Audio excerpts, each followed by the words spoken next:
우리 옆에 있는 지체들 함께 이렇게 인사하면서 하나님의 말씀 듣도록 하겠습니다. 함께함이 기쁨입니다. 네, 오랜만에 나오신 분들도 있는데 한 번 더 반대편에 계신 분들도 인사해 주세요. 함께함이 기쁨입니다. 네, 오늘 저희가 함께 읽은 말씀 사무엘상 3장 1절부터 21절 굉장히 긴 말씀 봉독해 주셔서 감사드리고 이 말씀 어슴푸레라는 제목으로 하나님의 말씀을 듣고자 합니다. 오늘 이야기는 모세 이후로 가장 어떻게 보면 이스라엘 백성들에게 영향력을 미친 그리고 여전히 그 한 사람의 이야기입니다. 우리가 잘 아는 것처럼 사무엘인데 이 사람의 이름의 의미를 풀면 그러니까 좀 분해해서 설명해 보면 이렇게 나눌 수 있습니다. 앞에 있는 사무와 뒤에 엘로 나눌 수 있는데 이 사무라는 뜻은 들으시다라는 뜻이고 엘은 여호와께서입니다. 그래서 이 사무엘의 이름의 뜻은 여호와께서 들으시다라는 의미를 갖고 있는 그 인물의 이야기인데 당연히 이 인물이 이런 의미를 갖기 위해서 전에 우리가 1장과 2장에서 아는 그 잘 알려진 이야기가 기록되어져 있습니다. 바로 그건 그의 어머니의 이야기인 거죠. 그러니까 당시 사람들에게 이 아이를 갖지 못하는 어려움은 그냥 뭐랄까요? 아이를 갖고 싶은데 아이가 없다. 그냥 이 정도가 아니고 뭔가가 문제가 있는 아니면 그 집에 그 당시 사회에서 뭐랄까요? 왕따가 될 수 있는 가장 좋은 제목인 거죠. 그래서 정말 그 사무엘의 어머니는 그 집안에서 어떻게 보면 분명히 남편의 그러한 사랑을 받았지만 그 자녀가 없음을 통해서 굉장히 마음에 헛헛함이 있었음을 우리가 보게 된다는 겁니다. 그래서 하루도 빠지지 않고 우리가 상상해 보기는 그렇습니다. 하루도 빠지지 않고 하나님 앞에 가서 한나가 기도했을 때 얻었던 아들이 바로 사무엘입니다. 그런데 한나가 여기에서 아주 위대한 서원을 하게 됩니다. 젖을 떼자마자 하나님께 이 아이를 드리겠다고 하는 거죠. 어떻게 시간차로 보면 한 4, 5개월 정도일 수 있습니다. 아니면 돌 정도 지났을 때 아이를 하나님 앞에 바치는 거죠. 근데 오늘 이야기가 어떻게 보면 그 이후의 이야기인데 사무엘이 소명을 받는 그러니까 부르심을 받는 그러한 장면입니다. 그래서 우리가 앞에서 불렀던 많은 노래들도 역시 부르심에 관련된 찬송이었습니다. 그런데 오늘 우리가 이 3장 1절을 다시 돌이켜 보았을 때 우리는 한 가지 주목해 볼 표현이 있는 것을 보게 됩니다. 그건 하나님의 말씀이 희귀했다라는 사실입니다. 하나님의 말씀이 희귀했다. 그리고 덧붙여져서 바로 그 당시 사람들에게 있어서 그러니까 제사장이죠. 엘리라는 사람의 눈이 어두워가서 잘 보지 못했다라는 그러한 구절이 이어지고 있는 걸 보게 됩니다. 이 사무엘 시대 때는 역시나 우리가 동일한 시대입니다. 어디와 동일한 시대냐면 이 책의 2권 전의 시대입니다. 그러니까 룻기 전이죠. 사사 시대입니다. 여전히 지금 이 시기는 사사들이 이스라엘 백성들을 다스렸던 시대였습니다. 우리가 잘 아는 그런 사사가 있죠. 기드온이나 삼손, 입다, 에훗 등등의 그 사사입니다.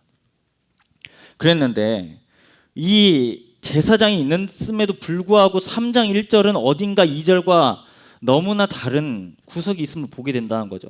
굳이 지금 제사장의 눈이 어두워져서 가는 거를 왜 성경은 보도하고 있는가라는 것을 우리는 주목해 볼 필요가 있다는 겁니다. 여기서 있는 이 표현은 단지 엘리라는 사람이 시력이 어두워져서 잘 보지 못했다가 아니라 이 사람의 영혼의 상태가 그만큼 어두웠음을 알려줍니다. 그런데 이건 한 개인의 눈이 어두운 것을 넘어서서 역시나 동일하게 사사시대이기 때문에 이스라엘 전부가 하나님의 말씀 앞에 반응하지 않는 그러한 상황, 이름을 우리는 2절의 이야기를 통해서 보게 된다는 겁니다. 그걸 2절에는 눈이 점점 어두워져 가고 있다라고 표현하고 있습니다.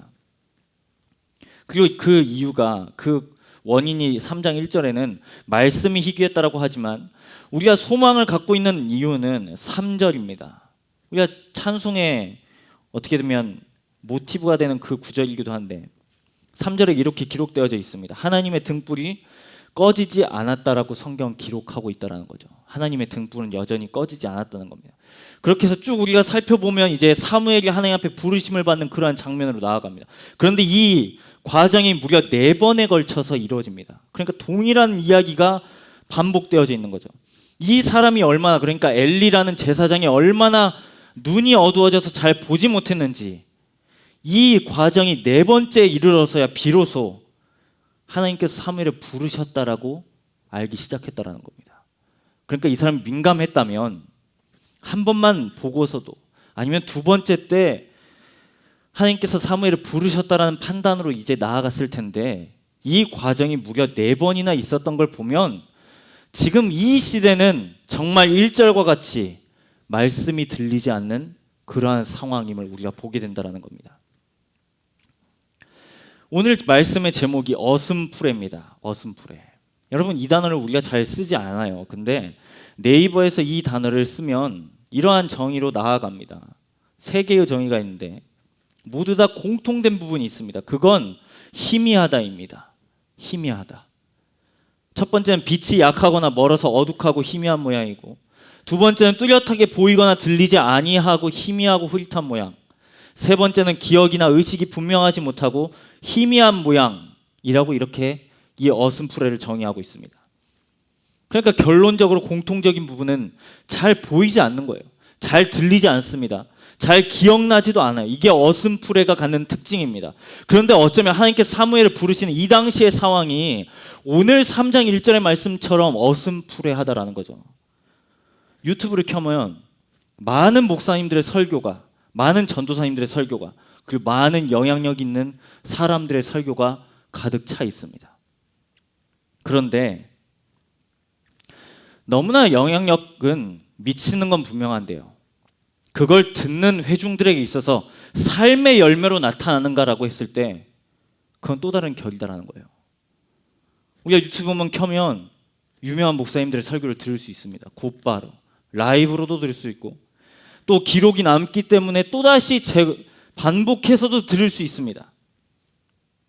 그런데 오늘 이 3장 1절의 말씀처럼 듣는데 잘 들리지 않는다는 거예요. 듣는데 잘 기억나지 않는다는 거예요. 듣는데 잘 보이지 않는다는 거예요.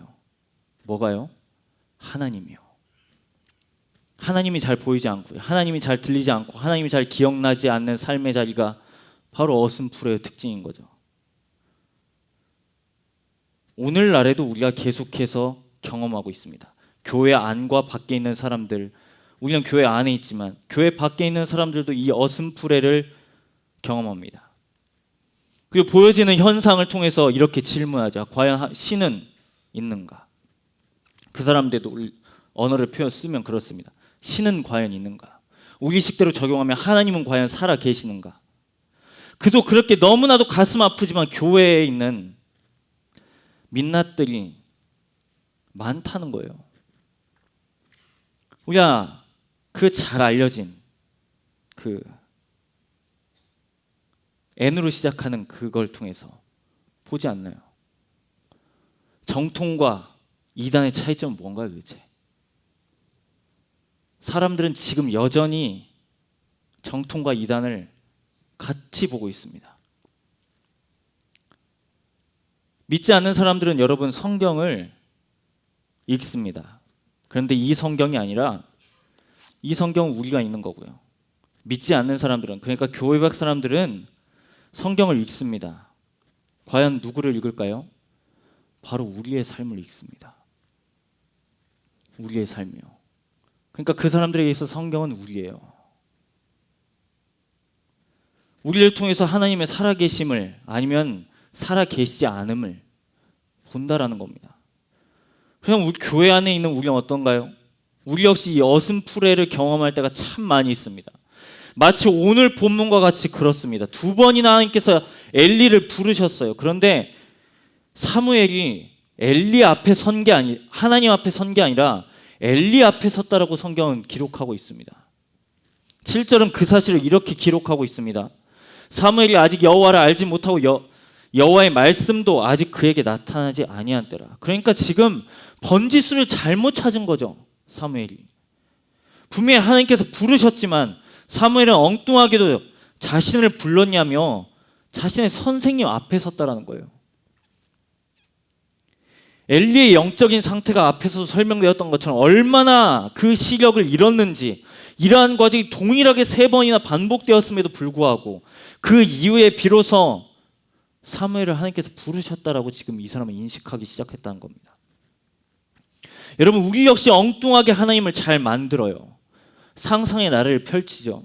물론 그럴 수 있습니다. 그런데 이것도 어디까지나 한두 번이지, 분명하게 하나님께서는 하나님의 뜻과 자신을 보이셨습니다. 무엇으로 보이셨나요? 이걸로요. 이걸로 보이셨어요. 여러분, 이게 하나님의 뜻입니다. 물론 어려우니까 책이나 매체를 통해서 우리가 도움을 받을 수 있어요. 또 유명하신 목사님의 설교를 통해서 그 부분을 우리가 말씀을 들을 수 있습니다. 하지만 분명한 건 그게 이걸 대체할 수는 없죠. 그게 이걸 대체할 수는 없죠. 그 정보가 이걸 대체할 수는 없죠. 그 설교가, 지금 제가 이걸 말하지만 저의 말 역시 이걸 대체할 수 없습니다. 이게 진리인 거죠. 제 말이 진리인 게 아니라 이게 진리입니다. 그러니까 우리에게 주신 하나님의 말씀을 가까이 해야 하는 것이 마땅한 거죠. 오늘 우리는 매번 예배 때마다 설교 봉독자가 이러한 멘트로 시작합니다. 오늘 하나님께서 주신 말씀은 이러한 본문입니다. 이 계시의 말씀을 봉독할 때 살아계신 하나님의 음성을 들으실 수 있기를 바랍니다. 다 읽고 나서 뭐라고 말하죠? 이 말씀은 살아계신 하나님의 말씀입니다. 그리고 우리가 뭐라고 화답하죠? 아멘이라고 화답하죠. 여러분, 가장 예배 시간에서 중요한 거요, 물론 성찬 성례전도 중요하고 세례 성례전도 중요하죠. 그런데 우리가 매 주일마다 가장 중요한 시간이 있다고 한다면 하나님의 말씀을 듣는 시간이에요. 저의 설교자의 말이 아니라 봉독자가 읽는 그 한 오라기로 틀리지 않는 하나님의 말씀을 들을 때가, 그때가 가장 중요한 시간이라고요.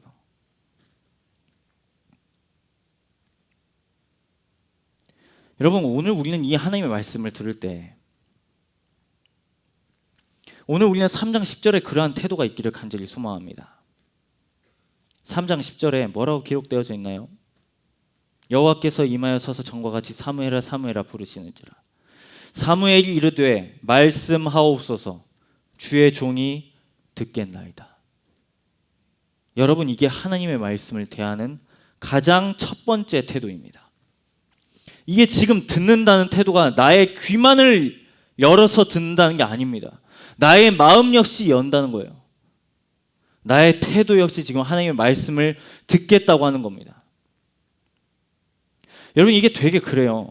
처음에는 하나님의 말씀을 우리가 1권부터 66권까지 다 읽으면 내가 읽는 것 같지만, 자꾸 하나님의 말씀을 우리가 가까이 하게 되면 하나님의 말씀이 나의 삶을 읽으십니다. 이제 다시 한 번 더요. 우리가 하나님의 말씀을 가까이 하게 되면 하나님의 말씀이 나의 삶을 해석하기 시작한다고요.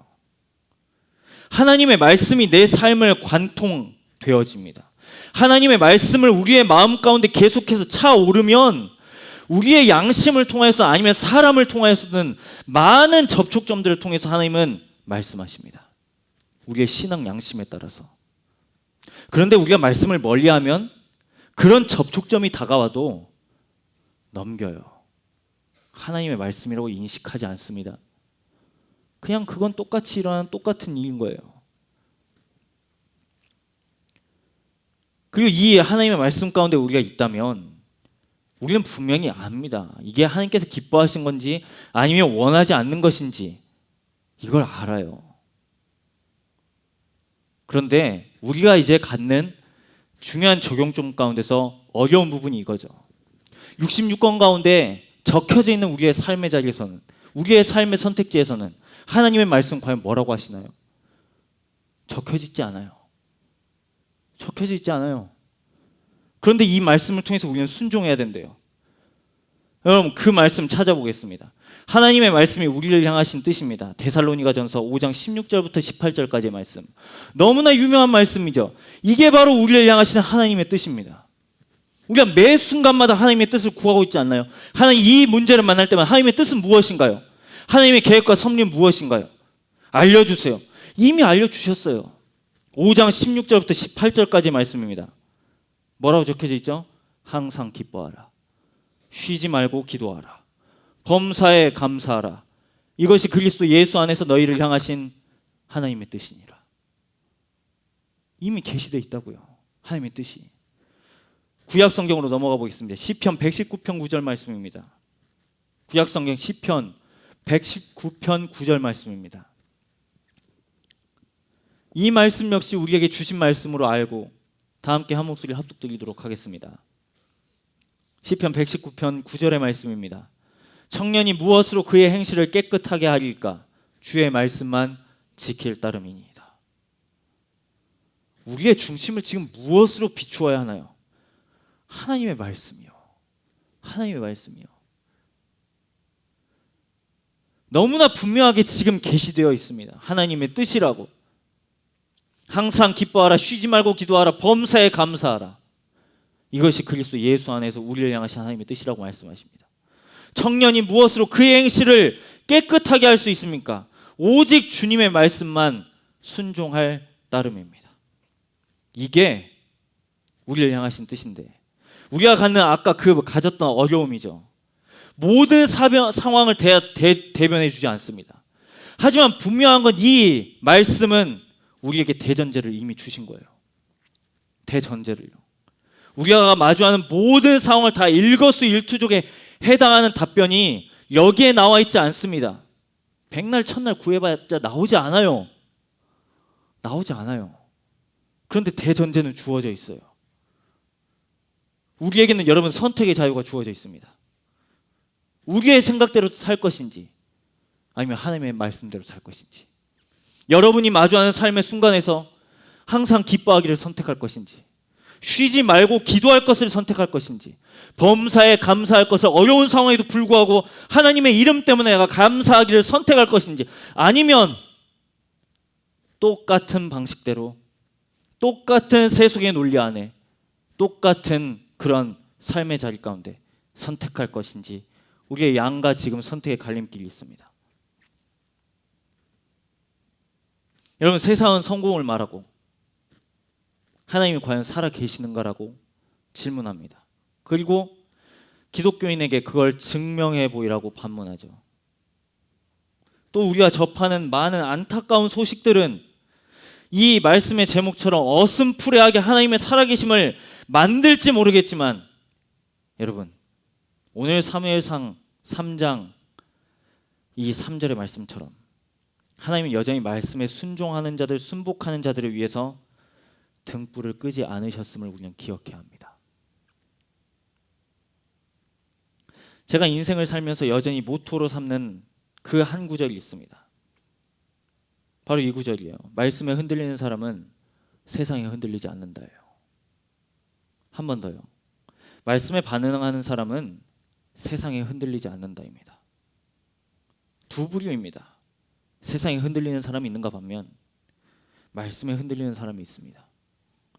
말씀에 흔들리는 사람은 세상에 흔들리지 않습니다. 세상에 흔들린다면 제 아무리 이 창세기부터 요한계시록까지 좋은 말씀이라고 치부하여도 흔들릴 수밖에 없습니다. 왜요? 그 뿌리가 세상에 있기 때문에 그렇죠. 이 말씀을 찾고 말씀을 마무리하고자 하는데, 우리가 잘 아는 말씀이에요. 시편 1편이죠. 구약성경 시편 1편입니다. 6절로 되어 있는데 우리 함께 한 목소리로 합독드리도록 하겠습니다. 구약성경 시편 1편부터 1절부터 6절까지의 말씀입니다. 시편 1편 1절부터 6절까지의 말씀입니다. 함께 읽겠습니다. 복 있는 사람은 악인들의 꾀를 따르지 아니하며 죄인들의 길에 서지 아니하며 오만한 자들의 자리에 앉지 아니하고 오직 여호와의 율법을 즐거워하고 그의 율법을 주야로 묵상하는도다. 그는 시냇가에 심은 나무가 철을 따라 열매를 맺으며 그 잎사귀가 마르지 아니함 같으니 그가 하는 모든 일이 다 형통하리로다. 악인들은 그렇지 아니하며 오직 바람에 나는 겨와 같도다. 그러므로 악인들은 심판을 견디지 못하며 죄인들이 의인들의 모임에 들지 못하리로다. 무릇 의인들의 길은 여호와께서 인정하시나 악인들의 길은 망하리로다. 아멘. 여러분, 이게 말씀에 순종하는 사람의 과정이자 결론이에요. 말씀을 순종하는 사람은 오늘 말씀처럼 3절의 말씀처럼 그는 시냇가에 심은 나무가 철을 따라 열매를 맺음 같이 그가 하는 모든 일이 다 형통하리로다. 4절, 악인들은 그렇지 아니하며 오직 바람에 나는 겨와 같대요. 하긴 근데 제 삶은 여전히 형편없는데요. 제 삶은 3절의 말씀처럼 형통하지 않는데요. 아니요, 그건 우리가 생각하는 형통 아니에요. 내가 무언가가 있어야 우리는 형통한다고 말하잖아요. 우리가 어떠한 돈이 있어야, 우리가 재력이 있어야, 우리가 어떠한 커리어를 쌓아야, 내가 취준을 통과해야 나는 형통하다고 말하는 거 아니에요? 이게 우리의 관점이잖아요. 그런데 우리의 삶을 무엇으로 해석해야 돼요, 여러분? 그리스도인은 나의 삶을 나의 생각으로, 나의 뜻으로, 나의 섭리로 해석하는 게 아니라 주신 말씀으로 해석해야죠. 주신 말씀으로. 주신 말씀은 이 말씀을 묵상하는 사람이 형통한 사람이래요. 이 말씀을 가까이 하는 사람이 형통한 사람이에요. 이 말씀을 순종하고자 애쓰는 사람이 형통한 사람이래요. 그렇기 때문에 여러분, 우리 형통한 자들이에요. 여러분 앞에 지금 선택의 갈림길이 놓여져 있습니다. 어디를 선택하시겠습니까? 형통의 길로 가시겠습니까? 아니면 악인의 길로서 바람에 나는 겨와 같이 일희일비하는 그러한 삶을 사시렵니까? 오늘 우리에게 주신 이 사무엘상 3장 1절부터 21절의 말씀은 너무나 우리에게 중요한 교훈을 주십니다. 우리가 많은 삶의 자리에서 이것은 과연 하나님의 뜻인가? 저것은 과연 하나님의 뜻인가? 이게 과연 맞는가? 이게 저게 옳은가?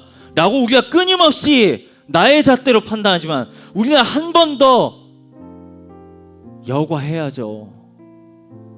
여과해야죠. 우리의 생각과 우리의 뜻을 무엇 아래 두어야 돼요? 이것 아래 두어야죠. 왜 유튜브를 통해서 우리가 그걸 재단하는데요? 왜 우리가 페이스북이나 인스타그램 가지고 그걸 삶의 자리를 모든 걸 그렇게 판단하는 건 너무나 4절의 말씀 아니에요? 바람에 나는 겨와 같은 거 아니에요? 오늘 우리에게 주신 말씀은 약속하십니다. 율법을 주야로 묵상하는 자는 시냇가에 심은 나무가 철을 따라 열매를 맺은 것 같이 그 잎사귀가 마르지 않는데요. 사랑하는 청년 디모데 여러분, 우리가 말씀에 흔들리기를 간절히 소망합니다. 여러분, 한 번 사는 인생, 이 말씀 앞에 흔들려 봐야 되지 않겠어요? 한 번 사는 인생, 하나님의 말씀을 순종하려고 우리가 포기하지 않는 그런 멋진 인생 살아봐야 되지 않겠어요? 장담하건대 나이 들면 되게 쉽지 않습니다. 나이 들면 도전하지 않아요. 지금 이 시기가, 이 청년의 시기가 우리의 삶을 던질 수 있는 가장 좋은 때입니다. 가장 우리의 인생에 있어서 하나님의 그 열매를 맺을 수 있는 좋은 때라고 저는 자부합니다. 이 말씀에 한 절 한 절 우리가 반응할 때 우리는 넘어졌어도 일어날 수 있는 거예요. 넘어졌어도 우리가 다시금 영원을 소망할 수 있는 겁니다. 오늘 사무엘상 3장 10절 다시 한번 읽어드립니다. 여호와께서 임하여 서서 전과 같이 사무엘아 사무엘아 부르시는지라. 사무엘이 이르되 말씀하옵소서 주의 종이 듣겠나이다. 이 고백이 사무엘의 고백이 아니라 바로 나의 고백이 되기를 간절히 소망합니다. 우리 함께 들은 말씀 놓고 함께 주 말씀 내 삶 비출 때라는 찬송 고백할 텐데, 이 찬양의 가사가 정말 하나님 앞에서 나의 삶을 다시금 나의 생각과 나의 뜻으로 결단하는 게 아니라 하나님의 말씀 위에 반응하기를 소망하는 마음으로 우리 모든 지체들이 하나님의 말씀 위에 서 나아가는 그러한 인생이 되기를 소망합니다. 우리 함께 그 마음을 바라면서 같이 찬송하겠습니다.